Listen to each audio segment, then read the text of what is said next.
Hey everyone, this is Fridal Raven with this week's recap and review of Midnight Texas season number 1, episode number 6, which is titled Blinded by the Light.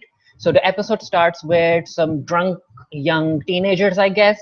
There are three of them, and there's a girl, and they come to midnight to have some fun, wreck some havoc and stuff like that. So they end up entering Fiji's lawn, and they end up destroying property, but Fiji scares them off by throwing a gust of wind at them, which as a scene I really liked. And those kids called Fiji a middle-aged, and Fiji was aged. Carissa is an awesome actress, especially in this role of Fiji, and I really think that the actress herself really brings Fiji and the cuteness and the charm that Fiji has to the screen. Anyway, the kids end up leaving Fiji's property, and they roam around midnight to do something else, and they are met by Lemuel, and Lemuel just scares them off because he's a vampire, and he has blue eyes. And if I didn't know Lemuel from the show, and if I meet him while in midnight, I'll be scared too. Anyway, the boys run off and they leave the girl behind, and I was like, oh, come on, guys. She was just running behind you. You could have at least stopped for a second to take her with you. The girl calls one of her friends to pick her up, and it's nighttime, and I don't know why she even decided to walk back home. She should have stayed in midnight, or she should have went to a bar or something to make a call, or at least wait there. Anyway, we see a car stop by, and the car ends up chasing her. And if you guys don't remember, it's the same car with the floodlights that was shown during Aubrey's flashback, and then when the girl from the vampire bus was killed. So we have a serial killer we are going to deal with a serial killer, and that serial killer ends up, I guess, attacking the girl. We don't know about her fate yet. Moving on, we see Fiji sleeping on a sofa. I don't know if Fiji doesn't have a bed, but she was sleeping on a sofa, and their demon hand is still, it's still after her, and she wakes up and she thinks that it's a dream, but then we see her leg, and there are scratch marks on her leg, so the demon is real. Anyway, coming to Manfred, he's been having headaches as well because of the whale becoming thin in midnight. He's seeing more and more ghosts and spirits, and as a medium, whenever he sees ghosts and spirits, he gets a headache. And last night was a full moon, and the Rev even ended up feeling different. He realizes that his hunger has grown, and there's definitely something happening in midnight, and only the Rev currently knows from the group about Joe's secret about the whale hitting and Joe being a fallen angel. To Creek and her brother Connor, and we see that Creek isn't living with her father anymore, and apparently his father is now like hitting Connor.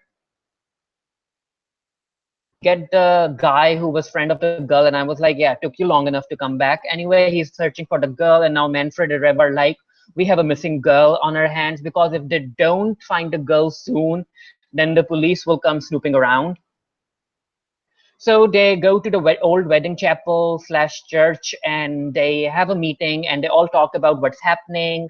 And Fiji even talks about there being demons, like something is up, and she senses it.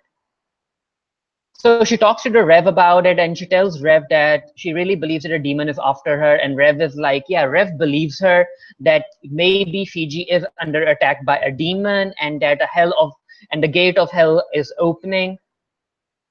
Anyway, Creek and Manfred end up finding the dead body of the girl who survived the vampire bus. So she's dead. However, the good news is that her spirit moved on, because that's the natural cycle of life. It didn't stick around. So I guess that's at least her soul ended up finding some peace after that, I would say. Do end up snooping around, because the girl who was abducted in the start of the episode is actually a daughter of some judge.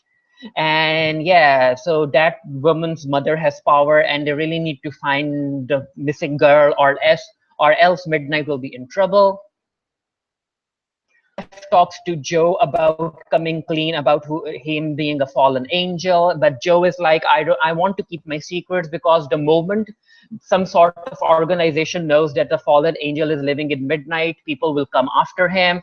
And he also sent Chewie away because he doesn't want Chewie to be stuck in the crossfire. And I'm not sure if Chewie is a fallen angel. I really think that Chewie is a demon of some sort, and that's why Joe is trying to protect him. Anyway, we cut to Olivia and Bobo, and those two just talk about Fiji, where Bobo is like, does Fiji hate me? And Olivia is like, no, Fiji doesn't hate anyone. She doesn't judge anyone because Fiji knows what Olivia does. Like, Fiji doesn't like Olivia's profession, but she doesn't judge. So give it time, Bobo, and Fiji will come back to you as well. Anyway, Manfred and Creek end up talking to the Rev, and they see Connor being coming towards the town. He's all beaten up, and I get that the episode were trying to make it seem like Creek's father is the culprit, but yeah, I always thought that something was off about Connor. He was too creepy, especially during that episode with the succubus. Like, Connor was following Manfred, and then he ended up following Creek and the rest. So yeah, Connor is a stalker, and that's the thing about him that creeped me out. So Rev comes to the bar, and the Midnighters are all there, and Rev like tells this truth about the whale thinning and that they need to prepare for a war. However, he doesn't reveal Joe's secret.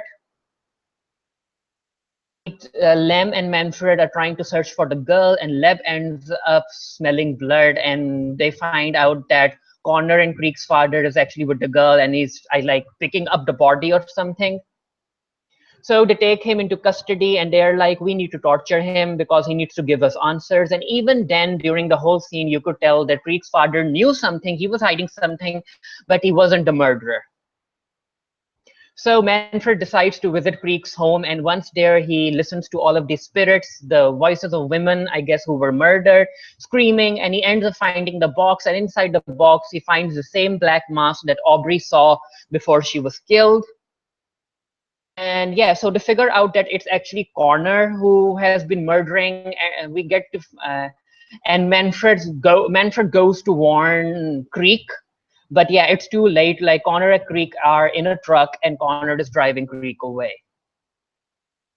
So they need to find Creek, but she could be anywhere. So yeah, Joe decides to reveal his secret, and he tells everyone that he's an angel. I really liked the CGI with the wings and how beautiful it all looked.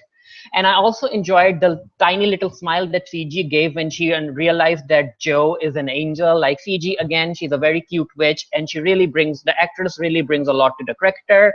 And it's also funny that in a town that has succubus and demons and psychic mediums and witches and vampires, like, angel is still something that really surprises people. Anyway, when Connor in the truck, and the whole scene really creeped me out. We find out that Connor has been killing pets way back when he was young, and that's what led to Creek's father divorcing their mother. So I guess Creek's mother is still around, and she might end up visiting the town, who knows. And yeah, the fact remains that Connor actually enjoys killing. He's a complete psychopath, and he might end up hurting Creek. End up doing anything. There's a closed road sign, and yeah, as you can see here, Joe's arrived in time, and he uses his light to create this sort of force field, and that stops the truck. And Creek, as you can see, she's opening the door. Like, Creek runs to Joe, and Connor runs into the field. And yeah, Joe is like, Connor needs to die, and Lem ends up breaking Connor's neck. Now, I could have felt sorry for Connor if it was realized that the thinning of the wheel was actually nurturing the darkness inside people, and that Connor needs help. But yeah, Connor enjoys killing. He kills for sport, and that's different when compared to what the Rev does and what Lem does as a vampire, because those people don't kill for sport, and those people actually try to control their instincts. But Connor is a psychopath. He won't stop killing guys, so Lem does the favor. So it's the next day, and the girl is still alive, and Fiji patches her up. There isn't even scars. And yeah, so Fiji is like, I would really like if you don't tell people in Davis about what happened. And the girl is like, I won't lie. However, I'll just tell everyone that I was hurt, and the good people of Midnight like protected me and kept me safe. To the old chapel, we see Creek breaking up with her father. I don't know if her father will now leave Midnight or maybe her father will die during this season. But yeah, it made sense because her father knew about Connor's condition and really didn't do anything. And he ended up hiding Connor's crimes like, yeah, a lot better, and it makes sense that Creek doesn't want anything to do with her father anymore because even her father made her feel guilty about Connor's condition, and he made her look after Connor and made her feel that she wasn't good enough. So yeah, sometimes you have to break away from your parents due to mental, so that you can ensure your own positive mental health. Moving on, we see Fiji burning the things I guess they found in Connor's box to maybe bring some peace to the spirits. The episode ends with the ref telling Joe that, yeah, they need to prepare and that the rest of the Midnighters are with him if they need help because Joe used his light to save Creek.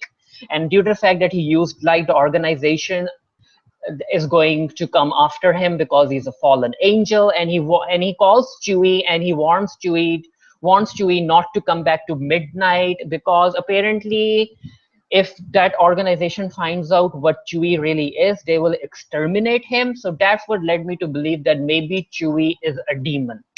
So anyway, let me know what you thought about Midnight Texas Season 1, Episode number 6, Blinded by the Light, down in the comment section below. And until next time, stay happy, stay safe, stay blessed. And I'll see you guys later. Bye.